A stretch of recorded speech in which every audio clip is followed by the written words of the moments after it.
सच्चा मित्र। जी हाँ, ये कहानी ऑस्कर वाइल्ड की है, जिनका जन्म 15 अक्टूबर 1854 को लंदन में हुआ था। वो एक महान चर्चित लेखक थे। वो कीरो के समकालीन थे। कहा जाता है कि इतनी प्रतिष्ठा अर्जित करने के बाद कीरो की भविष्यवाणी के अनुसार उन्होंने सामाजिक नियमों का उल्लंघन किया और उन्हें जेल भी जाना पड़ा और गुमनामी में 46 वर्ष की उम्र में उनका देहांत हो गया। बहरहाल, मेरे प्रिय लेखक की एक बहुत ही संवेदनशील मार्मिक कहानी, सच्चा मित्र। कहने के लिए तो हैंस के कई मित्र थे, लेकिन सबसे अधिक प्यार वह अपने धनी मित्र हैक को करता था। धनी हैक के प्रति वह इतना वफादार था कि जब भी हैग हैंस के बाग में आता, वह उसे मीठे फल उपहार में अवश्य देता। सच्चे दोस्त मील बांट कर खाते हैं, धनी हैग कहता। हैंस सिर हिलाता, मुस्कुराता और अपने मित्र के ऊंचे विचारों पर गर्व से गर्दन ऊंची कर लेता। यद्यपि हैग के पास 100 बोरे अनाज, कई गायें और भेड़ों का विशाल झुंड था, लेकिन हैंस ने कभी इस विषय में सोचा भी नहीं था। न कभी हैग ने ही उसे अपनी तरफ से कुछ देने का इरादा जताया था। वह तो हैग के मुंह से निकली सूक्तियों को सुनकर ही मस्त रहता था। वसंत, गर्मी और पतझड़ तक तो हैंस को कोई परेशानी होती नहीं थी। हाँ, सर्दी आने पर वो खाने तक के लिए मोहताज हो जाता था। उन दिनों हैग भी उसके पास नहीं आता था। बर्फ निकलने से पहले हैंस के पास जाने से कोई फायदा नहीं है, हैग अपनी पत्नी से कहता, क्योंकि जब व्यक्ति मुश्किल में हो, उसे अकेला छोड़ देना चाहिए। मित्रता के विषय में मेरा यही विचार है। मैं समझता हूँ मेरा विचार ठीक है। वसंत आने पर हैंस के पास जाऊंगा। वह एक बड़ी डलिया ले जाऊंगा, क्योंकि वह बड़ी गुलाब मुझे उपहार में अवश्य देगा। तुम दूसरों के लिए बहुत सोचते हो, हैग की आराम कुर्सी को आग के समीप खिसकाती हुई पत्नी कहती। खुद पादरी भी मित्रता की इतनी अच्छी परिभाषाएं नहीं जानता होगा। वसंत आया, गुलाब खिलने लगे। हैग अपनी पत्नी से बोला, जब अब मैं हैंस से मिलने जाऊंगा। तुम कितने अच्छे हो, हैग की पत्नी बोली। हमेशा दूसरों के लिए सोचते रहते हो। एक बड़ी डलिया लेते जाओ। हैग एक बड़ी सी डलिया लेकर हैंस के पास पहुंचा। Good morning Hans. Good morning, हंसते हुए हैंस बोला। सारी सर्दियाँ कैसी बिताई? बहुत अच्छी। वैसे जरा कठिन समय था, लेकिन अब सब ठीक है। वसंत आ गया है, मैं बहुत खुश हूँ। मेरे फूल भी अच्छे खिले हैं। मैं तो सोच रहा था कि तुम मुझे भूल गए होगे, हैग बोला। हैग, कैसी बातें करते हो, हैंस बोला। मित्र कहीं भुलाए जाते हैं? तुम्हारी दया के से इस बार फूल है भी बहुत।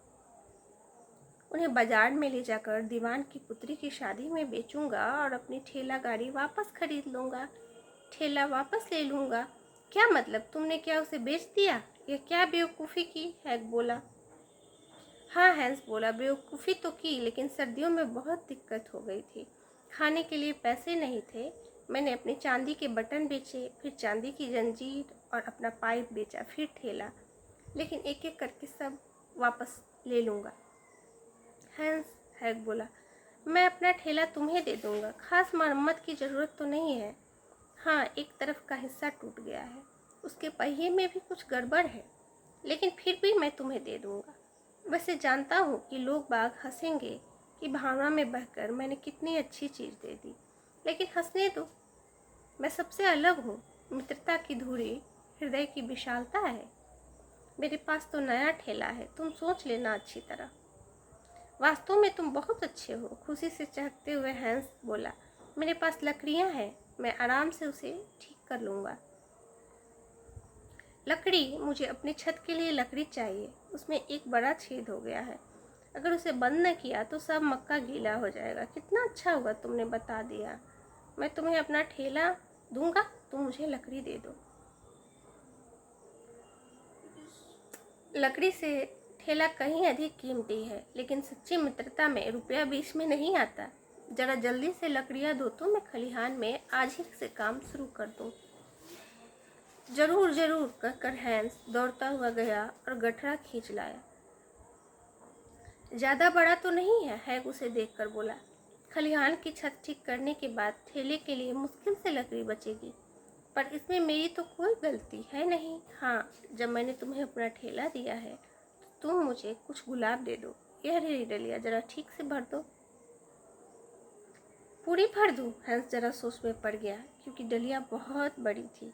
अगर साड़ी भर देता तो बाजार क्या ले जाता, उसे अपने चांदी के बटन वापस लेने थे। हाँ, हैग बोला, अगर ठेले के बदले थोड़े से फूल मांग रहा हूँ तो कोई ज़्यादा तो नहीं। मैं चाहे गलत ही हूँ, परंतु सोचता हूँ मित्रता के बीच स्वार्थ नहीं आना चाहिए।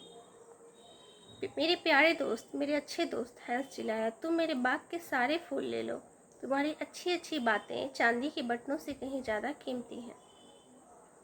उसने दौड़कर फूल तोड़े और डलिया में भर दिए।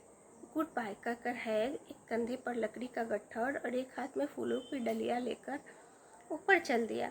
Good bye. हैंस ठेले के बाद सोच सोच कर खुश होता हुआ खुदाई करने लगा। दूसरे दिन जब हैंस एक बड़े से शहद के छत्ते में से शहद निकाल रहा था तो उसे हैग की आवाज़ सुनाई दी। उसकी पीठ पर एक आटे का बोरा लदा हुआ था। प्यारे हैंस, हैग बोला, आज मेरा यह बोझ बाजार पहुंचा दोगे? अफसोस, हैंस बोला, आज मुझे बहुत काम है। आज मेरी सारी लताएं काटनी है, फूलों में पानी देना है और घास भी काटनी है। क्यों नहीं, हैग बोला, पर मैं सोचता हूँ जब मैं तुम्हें अपना ठेला दे रहा हूँ तो तुम्हें ऐसे मना करना मित्रता वाली बात नहीं है। नहीं, ऐसा ना करो, हैंस चिल्लाया, मैं दोस्ती नहीं तोड़ सकता। उसने दौड़कर टोपी पहनी और बोरा पीठ पर डाल दिया। उसी दिन गर्मी बहुत थी, धूल भरी आंधी चल रही थी। आधे रास्ते में ही वह बहुत थक गया था। जैसे तैसे वह बाजार पहुंचा, अच्छे दामों पर बोरा बेचा, जल्दी से घर वापस आया ताकि रात होने से पहले घर पहुंच जाए। आज का दिन बहुत कठिन रहा, हैंस ने सोचा, लेकिन हैग मेरा अच्छा मित्र है, ऊपर से ठेला दे रहा है, मना करना भी ठीक नहीं था। सुबह भेड़ों को लेकर हैग हैंस के पास आया। हैंस उन्हें लेकर पहाड़ी पर चल दिया। शाम ढलने थकावट से चूर हैंस वापस आया। आते ही बिस्तर पर पड़ गया और सुबह ही उसकी आंखें खुली। उठकर वह बगीचे में लग गया, लेकिन अब अधिकतर वह अपने बाग को नहीं देख पाता था, क्योंकि हैग ने किसी न किसी काम में उसे उलझाए रखने की जुगाड़ कर ली थी। उसे डर लगता कहीं बगीचा मुरझा न जाए, पर तभी वो सोचता कि हैग ठेला भी तो देने वाला है। इस पर हैंस हैग के लिए काम करता रहा और बदले में हैग उसे बड़े बड़े उपदेश देता। एक भयानक तूफानी रात को जब हैंस आग के समीप बैठा तो हैग लालटेन और डंडा लेकर आया। प्यारे हैंस, हैग बोला, मैं बहुत मुश्किल में पड़ गया हूँ। मेरा छोटा लड़का सीढ़ियों से गिर गया है। मैं डॉक्टर को बुलाने जा रहा था, लेकिन वो बहुत दूर रहता है। रात बहुत अंधेरी है और तूफानी है। अच्छा होगा मेरी जगह तुम चले जाओ। मैं तुम्हें अपना ठेला दे रहा हूँ, बदले में अगर मेरा यह काम कर दो तो बहुत ही अच्छा होगा। जरूर, हैंस चिल्लाया, तुम मेरे पास मदद के लिए आए, मैं बहुत एहसानमंद हूँ। हाँ, अपनी लालटेन दे दो, कहीं खाई में न गिर जाओ। मुझे अफसोस है, हैग बोला, अगर लालटेन को कुछ हो गया तो मेरा नुकसान होगा। यह बिल्कुल नई है। कोई बात नहीं, मैं ऐसे ही चला जाऊंगा, हैंस ने कहा और डॉक्टर को बुलाने चल दिया। रात इतनी अंधेरी थी कि हैंस को कुछ भी दिखाई नहीं दे रहा था। 3 घंटे तक टटोल टटोल कर चलते हुए डॉक्टर के यहाँ पहुंचा और दरवाज़ा खटखटाया। कौन है? डॉक्टर ने खिड़की से झाँक कर पूछा। मैं हैंस हूँ, डॉक्टर हैंस ने कहा। हैग का लड़का सीढ़ियों से गिर गया, तुम फौरन चलो डंडा लालटेन लेकर। ठीक है, डॉक्टर ने कहा और घोड़े पर चढ़कर चल दिया। लड़खड़ाता घिसटता हैंस भी वापस चल दिया। तूफान और बढ़ गया। वह घोड़े से बहुत पीछे रह गया तथा रास्ता भूल गया और गहरे गड्ढे में गिर गया। दूसरे दिन चरवाहों को उसका शरीर पानी से भरे गड्ढे में तैरता हुआ मिला। वे उसे उसके घर ले आए। हैंस बहुत लोकप्रिय था। सारी बस्ती ने उसके क्रियाकर्म में भाग लिया। हैग ने क्रिया की।